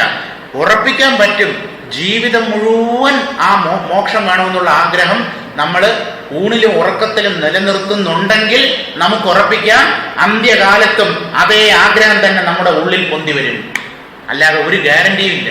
ചിലപ്പോൾ കുട്ടികളെ കുറിച്ചായിരിക്കും, വീടിനെ കുറിച്ചായിരിക്കും. മനുഷ്യന് എന്തൊക്കെയാണ് ചിന്തിക്കാനുള്ളത്? ഒന്നോ രണ്ടോ കാര്യമാണോ? 100,000 കാര്യങ്ങളാണ്. അനുഭവിച്ചതിൽ ഒന്നിലും തൃപ്തി വന്നിട്ടില്ല. പലതും അനുഭവിക്കണമെന്നുള്ള അടങ്ങാത്ത കൊതി ഉള്ളിലുണ്ട് താനും. അപ്പൊ അതിൽ ഏതാണ് ഈ മരണവേളയിൽ പൊന്തി വരുന്നത് ആർക്കറിയാം? ആ സമയത്ത് ഈശ്വര വിചാരം എങ്ങനെ ഉണ്ടാകുന്നു? അതുകൊണ്ടാണ് ബുദ്ധിമാനായ ഒരു ഭക്തൻ പറഞ്ഞത്, അപ്പോതേക്കിപ്പോതേ ചൊല്ലി വയ്ത്തേൻ. അതായത് അവസാന കാലത്ത് മരണസമയത്തിൽ തൊണ്ടയിൽ കഫം കടയുന്നു, ഒന്നും സംസാരിക്കാൻ പറ്റില്ല, ശ്വാസം മുട്ടലും തൊണ്ടയിൽ ഒരു വിമിഷ്ടവും ഒക്കെ ആയിരിക്കും. ആ സമയത്ത് ഭഗവാനെ ചിലപ്പോ എനിക്ക് അങ്ങയെ ഓർമ്മിക്കാൻ പറ്റിയെന്ന് വരില്ല, അതുകൊണ്ട് ഇപ്പൊ ഞാൻ ഉച്ചരിക്കുന്ന അങ്ങയുടെ നാമം ആ സമയത്ത് ഉച്ചരിച്ചതായി കണക്കാക്കിക്കൊള്ളൂ എന്നാണ്. എങ്ങനെയുണ്ട്? അപ്പോതേക്കിപ്പോതേ ചൊല്ലി വയ്ത്തേൻ. ആ സമയത്ത് അങ്ങയെ സ്മരിക്കുന്ന ഒരു അവസ്ഥയിലായിരിക്കില്ല ഞാൻ. ഇപ്പൊ ഞാൻ അങ്ങയെ സ്മരിക്കുന്നുണ്ടല്ലോ, ഇത് ആ സമയത്ത് ചെയ്യുന്ന സ്മരണയായി കൂട്ടിക്കൊള്ളൂ. എന്തൊരു ബുദ്ധിയാണെന്നു. അപ്പൊ പറയണം, അപ്പൊ വിചാരം വേണം, മരണസമയത്ത് ഈശ്വര വിചാരം വേണമെന്നാണ്. പക്ഷെ എനിക്ക് പറ്റില്ലല്ലോ. ഈ പ്രാണൻ പിരിയുന്ന സമയത്ത് ഞാൻ വല്ലാത്തൊരവസ്ഥയിലായിരിക്കുമല്ലോ. കണ്ണിൽ ഇരുട്ട് കയറും, എന്താണ് സംഭവിക്കുന്നതെന്ന് അറിയില്ല, അതികഠിനമായ വേദന. നമുക്ക് എന്താണ് ആ മരണാവസ്ഥ എന്നുള്ളത് അറിയില്ല എന്ന് നമുക്ക് പറയാൻ പറ്റില്ല. നമ്മുടെ മരണഭയം തന്നെ അത് അതിഭയാനകമായ ഒരവസ്ഥയാണ് എന്നുള്ള കാര്യം വിളിച്ചു പറയുന്നു. നമ്മൾ മരണത്തെ ഭയപ്പെടുന്നത് എന്തുകൊണ്ടെന്നോ, പല പ്രാവശ്യം നമ്മൾ മരിച്ചിട്ടുണ്ട്. അതാണ് കാരണം. അതെന്താണെന്ന് നമ്മുടെ ഉള്ളിന്റെ ഉള്ളിൽ നമുക്കറിയാം. അതുകൊണ്ടാണ് ആരും മരിക്കാൻ ആഗ്രഹിക്കാത്തത്, മരണത്തെ ഭയപ്പെടുന്നത്. അകാരണമായിട്ട് ഭയം പോലും വരില്ലെന്നേ. ഒരു കാരണവുമില്ലാതെ ഭയം പോലും മനുഷ്യന്റെ ഉള്ളിൽ ഉണ്ടാവില്ല. അപ്പൊ ഈ മരണത്തെ മനുഷ്യൻ ഭയപ്പെടുന്നു എന്നുള്ളത് തന്നെ അവന് മരണവേദന എന്താണെന്ന് അറിയാം. എങ്ങനെ അറിയാം? പല പ്രാവശ്യം മരിച്ചിട്ടുള്ളത് കൊണ്ട്. പല ശരീരങ്ങളെ ഉപേക്ഷിച്ച് ഇവന്റെ പ്രാണൻ പുറത്ത് കിടന്നിട്ടുണ്ട്. അപ്പൊ ആ അതിമാരകമായ വേദന ഈ ജീവന്റെ ഉള്ളിന്റെ ഉള്ളിലുണ്ട്. അതാണ് ഞാൻ മരിക്കരുത്, മരണം എന്നെ സമീപിക്കാൻ പാടില്ല എന്നൊക്കെ നമ്മെ ചിന്തിക്കാൻ പ്രേരിപ്പിക്കുന്നത്. ആഗ്രഹമനുസരിച്ച് രൂപം പ്രാപിക്കുന്ന ശരീരനിലയെയാണ് അച്ഛ എന്ന സംജ്ഞയാൽ പറഞ്ഞിരിക്കുന്നത്. ശരീരത്രയത്തെയും അവയ്ക്ക് അവലംബമായ അവസ്ഥാത്രയത്തെയും ധ്യാന സമാധികൾ മുഖേന കടന്ന് അരുൾമയമായി നിന്നാൽ ദുഃഖത്തിനും സുഖത്തിനും കാരണമാകുന്ന ദ്വന്ദ്വാവസ്ഥ നീങ്ങി ആനന്ദാനുഭവം ഉണ്ടാകും എന്നാകുന്നു ഈ പദ്യത്തിൽ പ്രതിപാദിച്ചിട്ടുള്ളത്. ഇനി 29ാമത്തെ പദ്യം നോക്കൂ. തന്നെ അറിവാർക്ക് എതിരും താനും പയനുമില്ലേ എന്നിർ ജീവനെ അറി என்போமோ சின்னாத தீதகற்று மாற்றொளி போர் தேய்ந்து ശിവമായിരിക്ക ബോധകത്തെ നാം ഒഴിവിപ്പോം. ഗുരുവിന്റെ ആത്മവിശ്വാസം. ഇതെങ്ങനെയാണ് ഈ ആചാര്യന്മാർക്ക് ഇങ്ങനെ ഒരു വിശ്വാസം? എടാ, നീ എൻ്റെ അടുത്ത് വന്ന് പെട്ടില്ലേ, നിന്നെ മുക്തനാക്കിയിട്ടേ ഞാൻ പിന്മാറും. ഇതെന്തൊരു ഉറപ്പത്? സാധാരണ പഠിപ്പിക്കുന്ന അധ്യാപകന്മാർ പോലും ഇങ്ങനെ ഒരു ഉറപ്പ് തരില്ല. അവർ നോക്കും, ഒരാഴ്ച ഇവൻ പറയുന്നത് തലയിൽ കയറുന്ന ഒരു പയ്യനാണോ എന്നൊക്കെ നോക്കും. രക്ഷയില്ലെങ്കിൽ നിങ്ങൾ വേറെ എവിടെയെങ്കിലും കൊണ്ടുപോയി ചേർത്തോ എന്നാ പറയുന്നത്. ഇതങ്ങനെയല്ല. എൻ്റെ അടുത്ത് വന്ന് പെട്ടില്ലേ, നിന്റെ കാര്യം ഞാൻ ഏറ്റു. ആ ഉറപ്പാണ്. അതായത് ആ ജീവനെ പരമപദത്തിൽ കൊണ്ടുചെന്ന് എത്തിക്കാൻ എനിക്ക് കഴിയും. ഗുരുവിന്റെ ആത്മവിശ്വാസമാണ്. അതാണ് ഇതിൽ പറയുന്നത്. തന്നെ അറിവാർക്ക്, തന്നെ അറിയുന്നവർക്ക് എന്ന് പറഞ്ഞാൽ ജ്ഞാനികൾക്ക്, ആത്മസാക്ഷാത്കാരം നേടിയവർക്ക്, എതിരും എന്ന് പറഞ്ഞാൽ താനല്ലാത്തത്, തന്റെ വിപരീത പദം. താനല്ലാത്തത് എന്താ? ജഡവിഷയങ്ങൾ, ബുദ്ധി തുടങ്ങിയ ഉപകരണങ്ങൾ. ആ ജഡങ്ങളും താനും എന്ന് പറഞ്ഞാൽ തന്റെ ഉള്ളിലെ ജീവഭാവവും, പയൻ എന്ന് പറഞ്ഞാൽ പ്രയോജനം, ഇവിടെ കർമ്മഫലം എന്നർത്ഥം. ഇത് മൂന്നും ആത്മജ്ഞാനികൾക്കില്ല. ഏത് മൂന്നും? തന്നെ അറിവാർക്ക്, എതിരും. താൻ ബോധമാണെന്നറിഞ്ഞാൽ ബോധത്തിന്റെ വിപരീത പദം ജഡമാണല്ലോ. ദൃശ്യങ്ങൾ, ഉപകരണങ്ങൾ, ബുദ്ധി തുടങ്ങിയവ ഉൾപ്പെടെയുള്ള ആ എതിരും താനും, തന്റെ ഉള്ളിൽ നിഴല് പോലെ അവശേഷിക്കുന്ന ജീവബോധവും, പയനും കർമ്മഫലങ്ങളും, ഇലൈ എന്ന് പറഞ്ഞാൽ ഇല എന്നല്ല, ഇല്ല. തമിഴിൽ ഇലൈ എന്ന് പറഞ്ഞാൽ ഇല്ല. അപ്പൊ അവർ ഈ ഊണ് കഴിക്കുന്ന ഇല, വാഴയില, അതിനും ഇല എന്ന് തന്നെയാണ് അവർ പറയുന്നത്. അത് സന്ദർഭത്തിൽ നിന്ന് ആ അർത്ഥം സ്വീകരിച്ചുകൊള്ളണം. എന്നിർ, ഇങ്ങനെ ഏതെങ്കിലും ജ്ഞാനി പറഞ്ഞാൽ, അതായത് ആത്മാവിനെ അറിഞ്ഞ ഒരാൾ ഈ ആത്മജ്ഞാനം കൊണ്ട് ഈ ജഡവിഷയങ്ങളും ജീവനും കർമ്മഫലങ്ങളും ഇതൊന്നും ഇല്ല എന്ന് ജ്ഞാനി പറയില്ല എന്ന്. കേൾക്കുന്നുണ്ടോ? പുറകിൽ കേൾക്കാമോ? ജീവനെ ശിവനെ അറിയെൻപോമോ, ഇതൊന്നും പ്രയോജനമില്ലാത്തതാണെങ്കിൽ എന്ന് പറഞ്ഞാൽ അറിവിന് നമ്മെ സഹായിക്കുന്ന ഉപകരണങ്ങളും ഈ ജീവഭാവവും ഈ ജ്ഞാനം കൊണ്ടുണ്ടാകുന്ന ഫലങ്ങളും ഇല്ല എങ്കിൽ, അങ്ങനെ ഒരു പ്രയോജനം ഇല്ല എങ്കിൽ ഞങ്ങൾ ശിവത്തെ അറിയൂ എന്ന് പറയുമോ? ശിവതത്വത്തെ അറിയൂ എന്ന് പറയുമോ? എന്ന് പറഞ്ഞാൽ എന്താ അർത്ഥം? ഈ മോക്ഷം എന്നുള്ളത് പരമലാഭമാണ്. ജ്ഞാനികൾ എന്താ പറയുന്നത്? ഈ അറിവിനെ അറിയാൻ നമ്മുടെ കയ്യിലുള്ള ഉപകരണങ്ങൾക്ക് കഴിവില്ല. ഈ ജീവഭാവം തന്നെ വെറും ഭ്രമമാണ്. ഈ ആത്മജ്ഞാനം കൊണ്ട് വിശേഷിച്ച് പ്രയോജനമൊന്നുമില്ല എന്നൊന്നും അവർ പറയുന്നില്ല. കാരണം അങ്ങനെ ആ മോക്ഷമാകുന്ന പരമപ്രയോജനം ഇല്ലായിരുന്നു എങ്കിൽ ഞങ്ങൾ ശിവതത്വത്തെ അറിയൂ എന്ന് പറയുമോ എന്ന് പറഞ്ഞാൽ പറയില്ല. ഈ വേറെ ഒരു അർത്ഥം പറയാം. ഈ ഉപകരണങ്ങൾ കൊണ്ടൊന്നും ആ ശിവതത്വത്തെ അറിയാൻ പറ്റില്ല. അതുകൊണ്ട് ശിവതത്വത്തെ, ബ്രഹ്മത്തെ അറിയൂ എന്ന് ഞങ്ങൾ പറയില്ല. കാരണം അത് അറിവിന് വിഷയമാകുന്ന ഒന്നല്ല. അപ്പോ ശിവതത്വത്തെ അറിയൂ എന്ന് പറയുമ്പോഴും ശിവതത്വത്തെ അറിയാൻ സാധ്യമല്ല എന്ന് പറയുമ്പോഴും ഈ ജ്ഞാനികൾക്ക് വ്യക്തമായ ഒരു ധാരണയുണ്ട് ഉള്ളിൽ. ഒരു ശിഷ്യനോട് പറയും ആത്മാവിനെ അന്വേഷിക്കൂ, ആത്മാവിനെ അറിയൂ. വേറൊരാളോട് പറയും ഈ ആത്മാവ് അറിവിന് വിഷയമല്ല കുഞ്ഞെ, നീ അതാണ് എന്നായിരിക്കും വേറൊരാൾ ഉപദേശിക്കുക. അപ്പോൾ ശിഷ്യന്റെ പാകത അനുസരിച്ചാണ് ഗുരുവിന്റെ ഉപദേശം. എന്നിർ ശിവനെ അറി എൻപോമോ, ശിവനെ അറിയൂ എന്ന് ഞങ്ങൾ പറയുമോ? ചിന്നാഥ എന്ന് പറഞ്ഞാൽ ചിന്നാഥ, ചിത്ത് തന്നെയാണ് നാഥൻ. ചിന്നാഥ, ജ്ഞാനനാഥ, ജ്ഞാനത്തെ നിയന്ത്രിക്കുന്നവൻ, ജ്ഞാനത്തെ പ്രദാനം ചെയ്യുന്നവൻ, ആ സർവേശ്വര. തീതകറ്റും മാറ്റൊളി പോൽ. തീത് എന്ന് പറഞ്ഞാൽ മാലിന്യം. എന്താണ്? ആണവം, കർമ്മം, മായ. ആണവം എന്ന് പറഞ്ഞാൽ അഹങ്കാരം. അഹങ്കാരം, കർമ്മം, മായ എന്നുള്ള ഈ മൂന്ന് മലങ്ങളെയും അങ്ങാണ് യഥാർത്ഥത്തിൽ മാറ്റുന്നത്.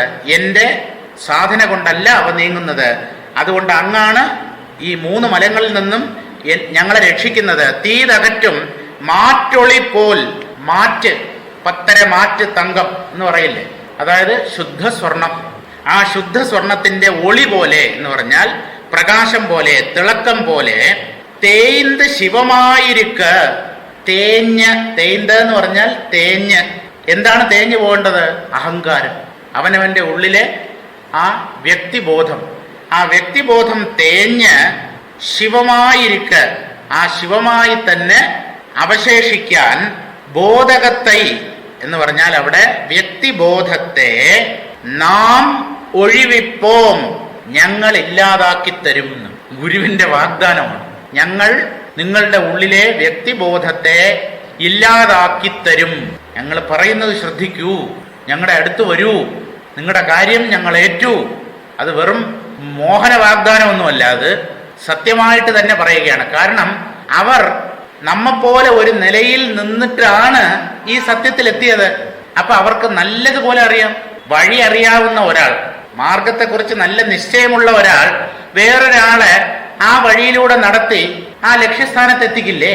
അതുപോലെ തന്നെ അപ്പൊ വഴിയിൽ എന്തൊക്കെ പ്രതിബന്ധങ്ങളുണ്ട്, തടസ്സങ്ങളുണ്ട്, അതെല്ലാം ആദ്യം യാത്ര ചെയ്ത ഗുരുവിന് നല്ലതുപോലെ അറിയാം. അതുകൊണ്ട് എവിടെ എന്തൊക്കെ പാളിച്ചകൾ വരും എന്നുള്ള കാര്യവും അദ്ദേഹത്തിന് അറിയാൻ പറ്റും. അങ്ങനെ ശിഷ്യനെ നേരായ വഴിയിലൂടെ നടത്തി ലക്ഷ്യസ്ഥാനമായ മോക്ഷത്തിൽ, ബ്രഹ്മത്തിൽ അദ്ദേഹം എത്തിക്കും. അതാണ് ബോധകത്തെ നാം ഒഴിവിപ്പോം. നിന്റെ ഉള്ളിൽ ഈ ഞാൻ എന്നൊരു ഭാവം അതിശക്തമായിട്ടുണ്ടെന്ന് നിനക്കും അറിയാം, ഞങ്ങൾക്കും അറിയാം. അത് തീർത്തു തരുന്ന കാര്യം ഏറ്റൂന്ന്. ഒഴിവിപ്പോം, അതിനെ ഒഴിവാക്കും, ഇല്ലാതെയാക്കും. എന്റെ മലയാള വ്യാഖ്യാനം ഇതാണ്. തത്വങ്ങൾ 36 നേതി ചെയ്തു മാറ്റി. ന ഇതി, ഇതല്ല ഇതല്ല എന്ന് ഞാനല്ലാത്തതിനെയെല്ലാം നീക്കുമ്പോൾ അവശേഷിക്കുന്നതാണ് ഈ ഞാനിന്റെ സ്വരൂപം. ശൈവ സിദ്ധാന്തത്തില് 36 തത്വങ്ങളാണ്, സാഖ്യത്തില് 24ആണ്. അപ്പൊ ഈ 36 തത്വങ്ങളെയും ഇതല്ല ഇതല്ല എന്ന് മാറ്റി തന്റെ സ്വരൂപം ഉള്ളതുപോലെ അറിഞ്ഞവർക്ക് എതിരായി നിന്ന കരുവികളും, കരുവി എന്ന് പറഞ്ഞാൽ ഉപകരണം എന്നർത്ഥം. ഈ ആത്മജ്ഞാനത്തെ മറയ്ക്കുന്നത് നമ്മെ പ്രപഞ്ചജ്ഞാനത്തിന് സഹായിക്കുന്ന ഉപകരണങ്ങൾ തന്നെയാണ്. പ്രപഞ്ചജ്ഞാനത്തിന് നമ്മെ സഹായിക്കുന്നത് എന്താ? ഇന്ദ്രിയങ്ങൾ, മനസ്സ്, ബുദ്ധി, പിന്നെ ശരീരം. ഇത് തന്നെയാണ് ആത്മജ്ഞാനത്തിന് തടസ്സമായിരിക്കുന്നത്. അതാണ് കരുവികൾ എന്ന് പറയുന്നത്. അറിഞ്ഞവർക്ക് എതിരായി നിന്ന കരുവികളും, നേരത്തെ പ്രതിബന്ധമായി നിന്ന ഈ ഉപകരണങ്ങളും, താനായി നിന്ന ശരീരവും, ഫലമായി നിന്ന വിഷയഭോഗവും ഉണ്ടായിരിക്കയില്ലെന്ന് വേദാഗമങ്ങൾ ഘോഷിക്കുന്നു. എങ്കിൽ അതേ ആത്മാവിൽ അഗ്നിക്ക് ചൂടുപോലെ സ്ഥിതി ചെയ്യുന്ന ശിവത്തെ അഭിമുഖമായി കണ്ടറിവാൻ ശ്രമിക്കുന്നത് വിഫലമല്ലയോ? അഗ്നിക്ക് ചൂട് എന്ന് പറഞ്ഞാൽ രണ്ടും വേർപിരിക്കാൻ പറ്റാത്തതാണ്. അതുപോലെ ഈ ഞാൻ ശിവത്തിൽ നിന്ന് ഒരിക്കലും അന്യമായിട്ടില്ല. ഞാൻ അത് തന്നെയാണ്, അത് തന്നെയാണ് എൻ്റെ ഉള്ളിൽ ഞാനായി സ്ഥിതി ചെയ്യുന്നത്. ആ ശിവത്തെ അഭിമുഖമായി കണ്ടറിവാൻ ശ്രമിക്കുന്നത് വിഫലമല്ലയോ? പ്രയോജനം ഇല്ലാത്തതല്ലേ? ഇല്ലാത്തതാണ് എന്ന് ഞങ്ങൾ പറയില്ല എന്ന്. അതിന് പ്രയോജനമുണ്ട്. മാറ്റേറ്റുവാൻ സ്ഫുടം വയ്ക്കും തോറും പൊന്നിന്റെ ഇട കുറഞ്ഞ്, ഇട എന്ന് പറഞ്ഞാൽ ഭാരം എന്നർത്ഥം, തമിഴിലെ ഇടൈ എന്നാണ് പറയുന്നത്, വെയിറ്റ്. സ്ഫുടം വയ്ക്കും തോറും പൊന്നിന്റെ ഇട കുറഞ്ഞ് പ്രകാശം കൂടി മാറ്റേറുന്നത് പോലെ നിന്റെ ജീവബോധം അല്പാൽപമായി കുറഞ്ഞ് ശിവപ്രകാശം നീ തന്നെ ആയിത്തീരുവാനുള്ള ഉപായം ഞാൻ നിനക്ക് പറഞ്ഞു തരാം. ശ്രദ്ധാപൂർവം ശ്രവിച്ചുകൊള്ളുക. ഞങ്ങൾ മാറ്റിത്തരാം നിന്റെ ഉള്ളിലെ അഹങ്കാരത്തെ എന്നാണ് ആചാര്യൻ ശിഷ്യനോട് വാഗ്ദാനം ചെയ്യുന്നത്. 30ാമത്തെ പദ്യം നോക്കിക്കോളൂ. പൂരണവാനന്ദമാം താനോ പുറമ്പ് പാൽ വാരിയിൻ മീൻ പോன்ற മലവാഴ്വൈ പാരീർ ഉദിയാത് നിன்ற ഒളിயை ഇരുളാക്കും അത് കാണും അഗ്നിത്തമ്പം. പൂരണവാനന്ദമാം താനോ പുറമ്പോ, പുറമ്പോ പാൽ വാരി, അതാണ് പുറമ്പ് പാൽ വാരി എന്നാവുന്നത്. പൂർണ്ണാനന്ദം. എന്താണ് പൂർണ്ണാനന്ദം? ബ്രഹ്മസ്വരൂപം.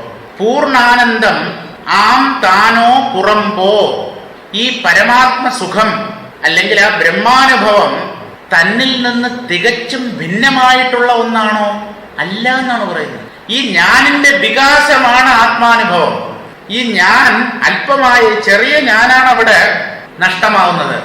ഞാനിനൊരു വ്യാപ്തി കൈവരികയാണ് ചെയ്യുന്നത്. ഞാൻ പ്രപഞ്ചത്തോളമോ അതിൻ്റെ അപ്പുറത്തുമോ ഞാൻ വ്യാപിക്കുകയാണ് ചെയ്യുന്നത്.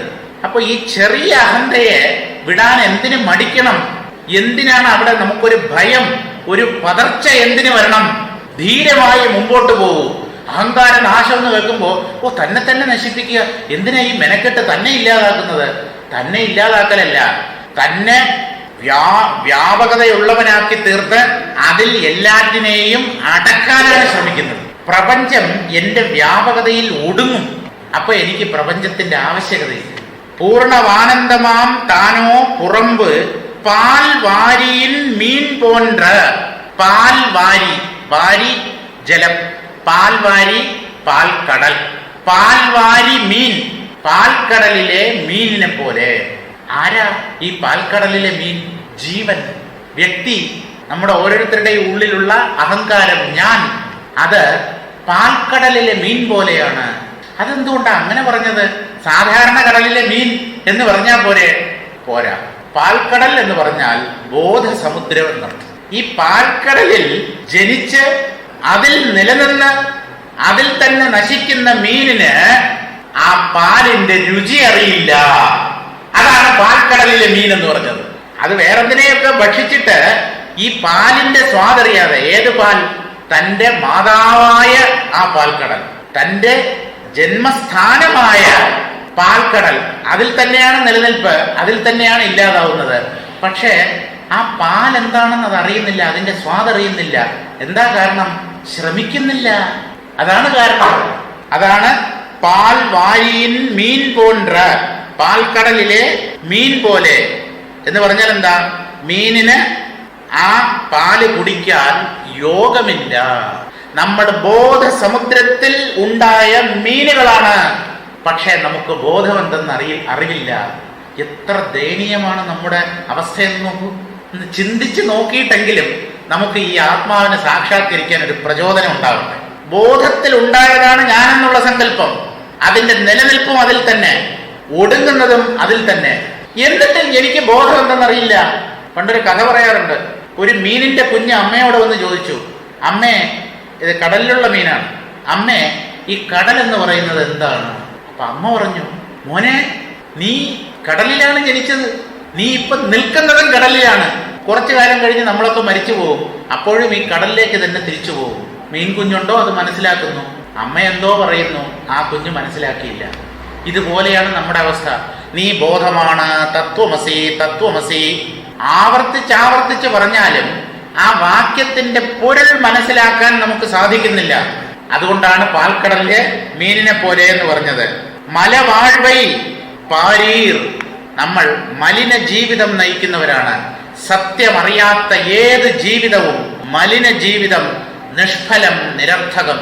ആ ജീവിതം എത്ര മഹത്വമാകട്ടെ, എന്തൊക്കെ സൗഭാഗ്യങ്ങളോടുകൂടി അയാൾ ജീവിച്ചാലും ശരി, സത്യമറിയുന്നെങ്കിൽ വെറും മോശം, അഭിമാനിക്കാൻ ഒന്നുമില്ല. കാരണം താൻ ആരാണോ, താൻ എന്തിൽ നിന്നാണോ പൊന്തിയത്, ഏതിൽ തന്നെയാണോ ഇത്രയും കാലം ജീവിച്ചത്, ഏതിൽ തന്നെയാണോ തിരിച്ചു ലയിക്കുന്നത്, അതിനെ അറിയാതെ ഇവിടെ നിന്ന് പോവുക എന്ന് പറഞ്ഞാൽ ഇഹചേത് അവേദീതഥ സത്യമസ്തി നചേതിഹാവേദീത് മഹതി വിനഷ്ടിഹി. ഉപനിഷത്തിന്റെ താക്കീതാണ്. നിങ്ങൾ ഇവിടെ ഈ ശരീരത്തോടു കൂടെ ഇരിക്കുമ്പോ ഈ സത്യത്തെ സാക്ഷാത്കരിച്ചാൽ നിങ്ങൾ സാക്ഷാത്കരിച്ചു, മിടുക്കൻ എന്ന് പറയാം. പക്ഷേ ഇതിനെ സാക്ഷാത്കരിക്കാതെയാണ് ഈ ശരീരം ഇവിടെ ഉപേക്ഷിച്ചിട്ട് നിങ്ങൾ പോകുന്നതെങ്കിൽ ഓർത്തോളൂ, അതൊരു മഹാനാശം, പരമവിനാശമാണ്, പരമനഷ്ടമാണ് നിങ്ങൾക്ക്. എന്തിനാ നമ്മെ ഈ സത്യത്തിലേക്ക് പിടിച്ചു വലിക്കാനാണ് ഇങ്ങനെയൊക്കെ പറയുന്നത്. അല്ല, ഞാൻ ആത്മാവാണല്ലോ, ആത്മാവിന് എന്ത് നാശം? ഞാനിപ്പോ 10-15 പ്രാവശ്യം കൂടെ ജനിച്ചാലും ആ വരുന്നിടത്ത് വെച്ച് കാണാം. വളരെ സന്തോഷം സുഹൃത്തെ. അങ്ങനെ ഒരു ഉറപ്പൊരു ധൈര്യം ഉണ്ടോ? മരണക്കിടക്കയിൽ കിടക്കുമ്പോഴും വേണം ഈ ഉറപ്പ്, വരുന്നിടത്ത് വെച്ച് കാണാമെന്നുള്ളത്. അപ്പൊ കൈയും കാലുമായിട്ട് അടിക്കരുത്. ഇതൊക്കെ ശരീരത്തിലെ ആരോഗ്യവും ശരീരത്തിലെ യൗവനവും കർമ്മം ചെയ്യാനുള്ള ഒരു ശക്തിയും ഒക്കെ ഉള്ളപ്പോ ആർക്കും എന്തും പറയാം. പക്ഷെ അതൊന്നും ഈ മരണശയ്യയിൽ കിടക്കുമ്പോ നമ്മുടെ കൂടെ ഉണ്ടാവില്ല. പെടഞ്ഞു പോകും മനുഷ്യൻ, കണ്ണീരൊലിപ്പിച്ച് കരയും. അങ്ങനെ ഒരു ദുസ്ഥിതി വരാതിരിക്കണമെങ്കിൽ നേരത്തെ തന്നെ ഈ ലക്ഷ്യബോധത്തെ ഉള്ളിൽ ഉറപ്പിച്ച് അത് മാത്രമേ എനിക്ക് വേണ്ടൂ, കുറഞ്ഞ പക്ഷം ആ മരണശയ്യയിലെങ്കിലും എനിക്ക് ഈ സത്യത്തെ സാക്ഷാത്കരിക്കാം. ഈ സത്യത്തെ സാക്ഷാത്കരിക്കാൻ മരണശയ്യ ഒരു തടസ്സമല്ല, അറിയാമോ? ഈ മരിക്കാൻ കിടക്കുന്ന ഞാനിനി എന്ത് ചെയ്യാന്ന് ജീവിതം മുഴുവൻ നിങ്ങൾ അതിനെ ലക്ഷ്യമാക്കി സ്വീകരിച്ചില്ലേ? ആ സത്യത്തിന് ഏത് സമയം വേണമെങ്കിലും നമ്മുടെ ഉള്ളിൽ പ്രകാശിക്കാം. അത് ചിലപ്പോ പ്രാണൻ ശരീരത്തിൽ നിന്ന് പിരിയുന്ന സമയത്താണെങ്കിലും അവൻ മുക്തനായി തീരുമെന്നാണ് ഗീത പറയുന്നത്. ആ ശരീരത്തിൽ നിന്ന് പ്രാണൻ പുറത്തു കിടക്കുന്ന സമയത്താണ് ഈ തത്വബോധം നമ്മുടെ ഉള്ളിൽ വ്യക്തമായി പ്രകാശിക്കുന്നതെങ്കിൽ ദാറ്റ് ഈസ് ഇനഫ്, അത് മതിയെന്നാണ്. അതാണ് അവസാന കാലത്തെങ്കിലും ഈ സത്യത്തെ സാക്ഷാത്കരിച്ചിട്ട് ശരീരം വിടുക, അല്ലെങ്കിൽ തിരിച്ചു വരേണ്ടി വരും. ഇത് മലവാഴ്വാണ് എന്ന് പറഞ്ഞാൽ എന്താ? അഹങ്കാര സഹിതമായ മറ്റ് രണ്ട് മലങ്ങളും, ആണവം, കർമ്മം, മായ, ഈ അഹങ്കാര സ്ഥിതിയോട് കൂടിയ ഈ അശുദ്ധി നിറഞ്ഞ ജീവിതത്തെ നോക്കൂ എന്നാണ് പറയുന്നത്. കണ്ണ് തുറന്ന് നോക്കൂ. അല്ല, ഞങ്ങൾ നോക്കിക്കൊണ്ടിരിക്കുകയാണല്ലോ. നോക്കിക്കൊണ്ടിരിക്കുകയല്ല, നേരെ നോക്കിയാൽ നിങ്ങൾ ഇങ്ങനെയൊന്നും ആയിരിക്കില്ല ജീവിക്കുക. അതാണ് നിങ്ങൾ നോക്കുന്നില്ല എന്ന് പറഞ്ഞത്. കണ്ണുള്ള അന്ധന്മാർ പശ്യന്നപിചന പശ്യതി മൂഢ. ഈ കണ്ണുകൊണ്ട് നോക്കിയത് കൊണ്ട് കാര്യമില്ല. എന്താണ് പ്രപഞ്ചം? എന്താണ് ജീവിതത്തിന്റെ ലക്ഷ്യം? ഈശ്വരതത്വം എന്ന് പറയുന്നത് എന്താണ്? ഞാൻ എന്തിനാണ് ഇവിടെ വന്നത്? ഇതൊന്നും പിടിയില്ലാതെ ഞാൻ നേത്രേന്ദ്രിയത്തിലൂടെ പലതിനെയും കാണുന്നു, TV കാണുന്നു, ആകാശത്തിൽ പറക്കുന്ന പ്ലെയിന് കാണുന്നു, കപ്പൽ കാണുന്നു എന്ന് പറഞ്ഞിട്ട് എന്ത് കാര്യം? കാണേണ്ടതിനെ കാണുന്നില്ലല്ലോ. ലക്ഷ്യബോധമുണ്ടോ വ്യക്തമായ? അതില്ലെങ്കിൽ പിന്നെ എന്ത് പ്രയോജനം എന്നാണ്? മലവാഴ്വൈ പാരീർ, അശുദ്ധി നിറഞ്ഞ ഈ ചപ്പും ചവറും നിറഞ്ഞ പ്രയോജനപ്പെടാത്ത പാഴാക്കിക്കളയുന്ന ഈ ജീവിതത്തെ ഒന്ന് കണ്ണു തുറന്നു നോക്കൂ എന്നാണ്. മലവാഴ്വൈ പാരീർ ഉദിയാതെ നിன்ற ഒളിയെ, ഉദിക്കാതെ എന്നും നിലനിൽക്കുന്ന പ്രകാശത്തെ, അതാണ് ബ്രഹ്മം, ബോധം. ഉദിക്കാത്തത് കൊണ്ട് തന്നെ അതിന് അസ്തമനമില്ല. ഉദിച്ചതിനാണ് അസ്തമനം, ജനിച്ചതിനാണ് മരണം. ഉദിയാതെ നിன்ற ഒളിയെ, ഉദിക്കാതെ തന്നെ എന്നും പ്രകാശിച്ചു നിൽക്കുന്ന ആ പ്രകാശത്തെ, അനുഭവ പ്രകാശത്തെ ഇരുളാക്കും, അത് കാണും. അതിനെ ഇരുട്ടാക്കുന്നത് കർമ്മവും മായയും നീങ്ങിയാലും ഈ അഹങ്കാരം ബാക്കി നിൽക്കും. ആ അഹങ്കാരം ഈ ബോധപ്രകാശത്തെ മറച്ചു കളയും. അതുകൊണ്ട് ആ അഹങ്കാര നാശം വളരെ വളരെ ബുദ്ധിമുട്ടാണ്. തീവ്ര വിരക്തന്മാർക്ക് മാത്രമേ ആ അഹങ്കാര നാശം നേടാൻ സാധിക്കുകയുള്ളൂ. അത് ഈ 1000 സൂര്യന്മാർ ഒരുമിച്ചുദിച്ചാൽ എത്ര പ്രകാശമോ അതിനേക്കാളും പ്രകാശിച്ചു നിൽക്കുന്ന ആ ബോധപ്രകാശത്തെ ഈ അഹങ്കാരം മറച്ചു കളയും, അറിയാൻ പറ്റാതാക്കി കളയും. അത് കാണും അഗ്നിസ്തംഭം.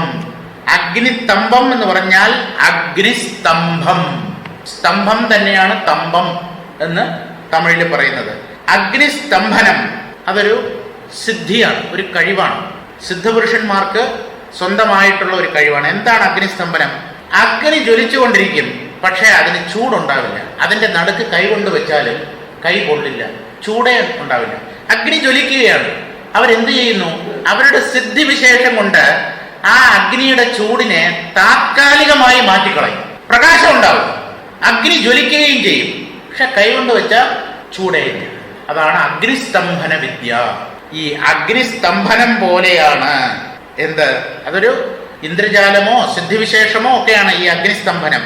ഇതുപോലെ ആ പരമാത്മ പ്രകാശത്തെ ഈ അഹങ്കാരം മറച്ചു കളയും. ഈ അഹങ്കാരം വെറും അല്പമാണ്, വെറും ഭ്രമരൂപത്തിൽ പൊന്തിയതാണ്. പക്ഷേ അത് ചെയ്യുന്ന വെനയുണ്ടല്ലോ, ഉണ്ടാക്കി തീർക്കുന്ന വെന സത്യത്തെ നമ്മുടെ ദൃഷ്ടിയിൽപ്പെടാതെ മറച്ചു കളയുന്നു. അഗ്നിസ്തംഭനം പോലെ എങ്ങും തിങ്ങി പരിപൂർണമായിരിക്കുന്ന ശിവം അതിനെ വിട്ട് നീങ്ങാത്ത ആത്മാവിന് വെളിയിൽ മാത്രമാണ് ഇരിക്കുന്നതെന്ന് പറഞ്ഞാൽ അത് എങ്ങനെയാണ് ശരിയാകുക? പൂർണ്ണവാനന്ദമാം താനോ പുറമ്പ് എന്ന് പറഞ്ഞല്ലോ. അതായത് ആ ശിവസ്വരൂപം തന്നിലില്ല, അത് പുറത്തെങ്ങോ ആണ്, വൈകുണ്ഠം, കൈലാസം തുടങ്ങിയ ലോകങ്ങളിലാണ് എന്നൊരിക്കലും വിചാരിക്കരുത്. അത് അവനവന്റെ ഉള്ളിൽ തന്നെയാണ് എന്നാണ്. ശിവം അതിനെ വിട്ടു നീങ്ങാത്ത ആത്മാവിന് വെളിയിൽ മാത്രമാണ് ഇരിക്കുന്നതെന്ന് പറഞ്ഞാൽ അത് എങ്ങനെയാണ് ശരിയാകുക? പാലാഴിയിൽ ജീവിക്കുന്ന മത്സ്യങ്ങൾ അതിലെ പാൽ ഭക്ഷിക്കുവാൻ അറിയാതെ അതിലുള്ള ജന്തുക്കളെ മാത്രം ഭക്ഷിച്ചു കഴിയുന്നത് കാണുന്നില്ലേ?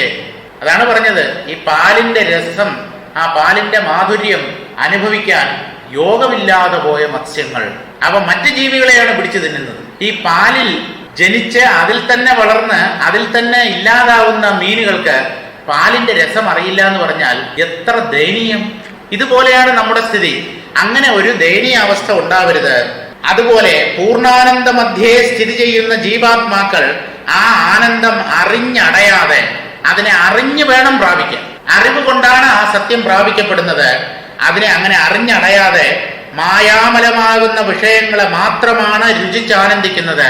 മനുഷ്യൻ ഭോഗത്തിന് വേണ്ടി ആശ്രയിക്കുന്നത് ഭ്രമരൂപത്തിൽ പൊന്തിയ ജഡങ്ങളെയാണ്. ഉള്ളതിനെ അറിയുന്നുമില്ല, ഇല്ലാത്തതിന്റെ പുറകെ മോഹിതനായി കഴിഞ്ഞുകൂടുന്നു. ജീവാത്മാക്കളുടെ ഈ ശോചനീയമായ നില നീ കാണുക. എന്തിനാണ്? ഈ ശിഷ്യന് ഈ ആത്മമാർഗത്തിലേക്ക് കൂടുതൽ ശക്തിയോടുകൂടെ സഞ്ചരിക്കാൻ, കൂടുതൽ ഉത്സാഹത്തോടുകൂടി ഈ മാർഗത്തിൽ മുന്നേറാൻ ഉള്ള ഗുരുവിന്റെ ആഹ്വാനമാണ്. ഉദയാസ്തമയങ്ങളില്ലാതെ നിത്യപ്രകാശമായിരിക്കുന്ന ജ്ഞാനസൂര്യനെ ഇപ്രകാരം മറച്ച് അഗ്നിസ്തംഭന ക്രിയ പോലെ ഇരുളാക്കി മൂടിക്കളയുന്നത് അനാദിയിലെ ജീവാത്മാക്കളിൽ തങ്ങി നിന്ന അഹങ്കാരമലമത്രേ. അഹങ്കാരം, ജീവഭാവം, ഞാനൊരാളാണ്, വ്യക്തിയാണ്, ഞാൻ ബ്രഹ്മമായിരിക്കെ ഞാൻ എന്നെ ബ്രഹ്മമല്ലാത്ത ബ്രഹ്മഭിന്നനായ ഒരു വ്യക്തിയായി കരുതുന്നു. ആ അവസ്ഥ തന്നെയാണ് അജ്ഞാനം, അത് തന്നെയാണ് അഹങ്കാരം. ആ അജ്ഞാനത്തിൽ നിന്ന് പൊന്തിയതാണ് അഹങ്കാരം. ആ അഹങ്കാരം നീങ്ങാൻ ജ്ഞാനം മാത്രമേ നമ്മെ സഹായിക്കൂ. മറ്റ് ഒരു കർമ്മ പരിപാടികളും ഈ അജ്ഞാനത്തെ നീക്കം ചെയ്യാൻ സഹായിക്കില്ല. ഇനിയുള്ള പദ്യങ്ങൾ നമുക്ക് നാളെ വായിക്കാം. ഓം പൂർണ്ണമദഃ പൂർണ്ണമിദം പൂർണ്ണാത് പൂർണ്ണമുദച്യതേ പൂർണ്ണസ്യ പൂർണ്ണമാദായ പൂർണ്ണമേവാവശിഷ്യതേ. ഓം ശാന്തി ശാന്തി ശാന്തി. ഹരി ഓം.